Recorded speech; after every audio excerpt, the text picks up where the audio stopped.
Hello everyone, I am the Story Night Teller, and I am here to help you today. I know you use this video to fall asleep. So before that, like the video and subscribe to the channel. Also, where are you from? And what time are you watching? Now get comfortable and relax. I thought the place looked cheap and a bit run down, but I signed the lease anyway. The building manager handed me a set of keys without explaining anything about the layout or the other res. I walked through the lobby and saw a dim hallway with a single overhead light flickering at the far end. I didn't see a doorman or any security cameras. The elevator made a grinding noise on the way up. My unit was on the top floor at the end of a corridor that smelled like stale air and cleaning fluid. The moment I stood in front of my door, I noticed how the hallway was dead quiet. I remember thinking that the silence felt oppressive, as though it was pressing against my ears. I shrugged off the feeling and stepped inside the apartment. Had old carpet chip paint and a small bedroom in the back. I had a foldable bed, a desk, and a tiny closet. I was tired from work, so I tossed my suitcase on the floor, opened the window for a bit of fresh air, and then sat on the bed to rest the first night I woke up around 2 in the morning. My eyes snapped open because I heard something outside my door. It sounded like steps one after the other, stopping right in front of my place. I couldn't tell if it was a single person or several people. The noise continued for a few seconds, then stopped. I got up bare feet on the cold floor, walked quietly across the living area, and moved closer to the door. My pulse was thawing in my head. I leaned toward the door and listened. Silence. I peered through the peephole. The hallway was dark lit only by a weak bulb near the elevator, but I could see the space directly in front of my door. Nobody stood there. I waited, straining to hear anything else. Nothing. I felt my legs tense and my breathing grew shallow. I wasn't sure what to do. So I went back to bed and tried to convince myself it was a neighbor coming home late. Maybe someone was lost or checking the room numbers. It made me uneasy, but I managed to fall asleep again after a while. The next morning I woke up early for work. I checked the hallway before leaving. Everything was normal in the daylight.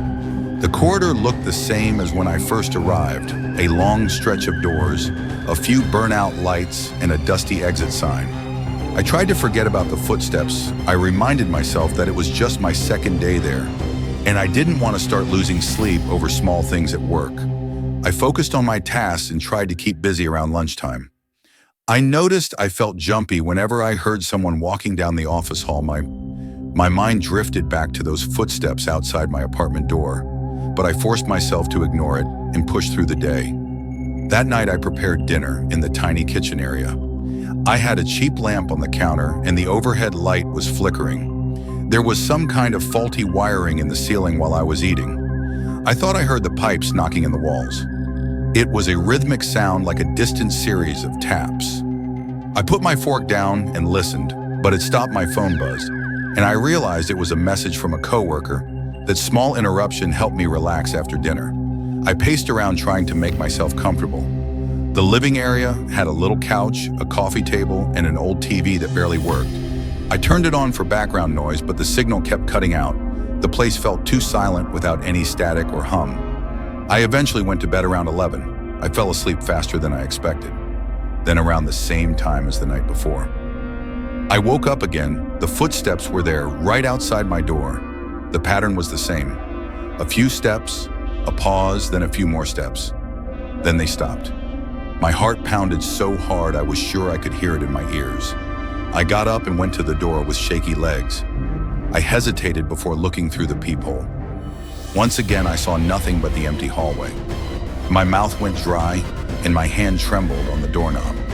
A part of me wanted to fling the door open to catch whoever it was, but fear locked me in place instead.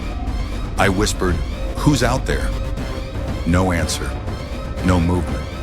I stood there until my back started to ache, but I never heard another sound. I spent the next few days jumping at every little noise in the building. I also started to notice something odd. The floor above mine was sealed off. The elevator buttons didn't include that floor, and the stairwell door had a chain and a large lock. I saw a "Do not enter" sign that looked years old when I asked the building manager about it. He gave me a quick shrug and said it's closed for maintenance. Then he walked off, avoiding any details. I asked a neighbor, an older guy from the end of the hall, about the upper floor. He shook his head and said, "Hasn't been."